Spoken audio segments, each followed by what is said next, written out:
Hi, my name is William Ponder. I work for the Boys and Girls Club here in Manhattan, Kansas.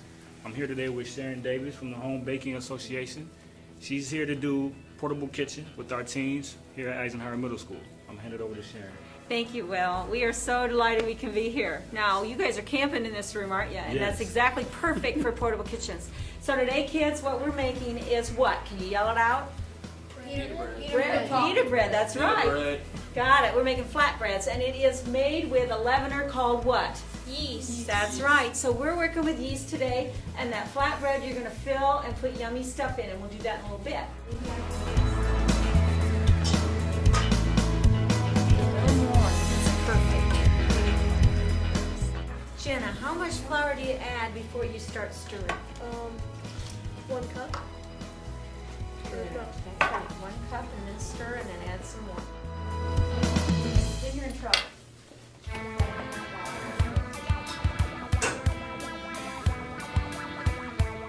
Great. There's no rush.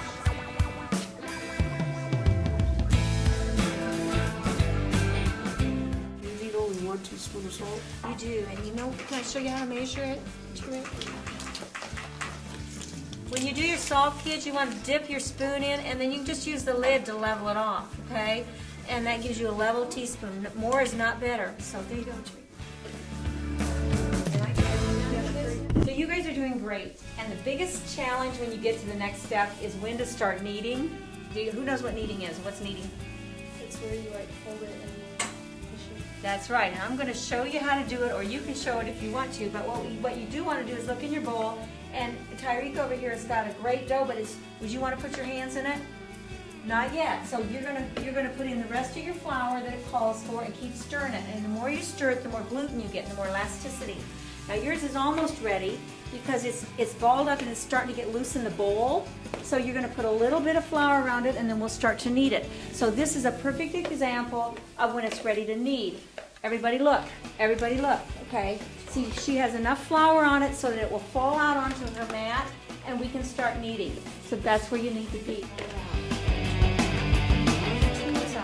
So you take a little bit of flour, not too much, because her dough, I know this sounds really weird, but you should feel how soft and nice her dough is. Everybody just go ahead and just feel it. Bakers call that your hand, the hand of the dough. You see how it's still sticky, but it's soft, right? If you need too much flour in, it'll get hard, and you don't want that. So now what you're doing is you're barely using the flour. You don't use very much, and you just fold the dough, press, turn it once, fold, turn it, press. Okay. Knead the rest of the flour in, set it on your mat, and turn the bowl over it. You divide that full piece into 4. Yeah, and then I'm going to divide each 4th in half. That's going to make some pretty large flatbreads. They're going to be big. Now you could make them littler if you didn't want them to be this size. So then you take this one piece, which means set all these back, and you've got your little mat over there. You're going to take that mat and you're going to just use your rolling pin and I'm not pressing very hard, okay guys? I'm just barely rolling it. And if it sticks, you can take just a tiny bit of flour, just like we did before. And you don't really want the flour to show up, right? You just want it to keep the rolling pin from sticking. See how I'm just going to roll that out? I might flip it over a couple times. So this is your flatbread.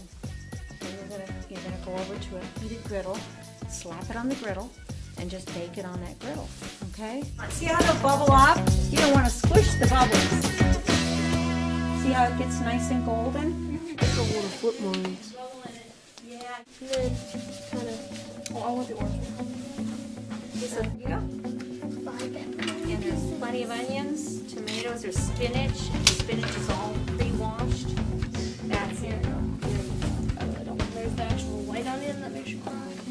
The kids are doing a great job cutting up because you're cutting into the boards. The other thing, when you look at this, you already have at least 2 servings of vegetables, most of you, because a half a cup's a serving, and most of you have a cup of vegetables. So what is so awesome is you are really making some difference in your life, okay? Let's go saute. You're ready.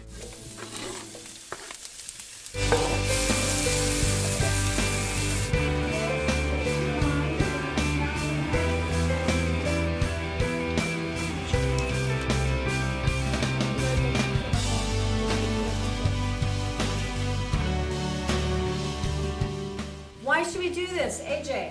It's really easy to do at home. I think it's a good idea because it was nice to see all the kids having such a good time with it. Was it too hard? No, it was quick and fun. What do you think, Sierra? It's healthy.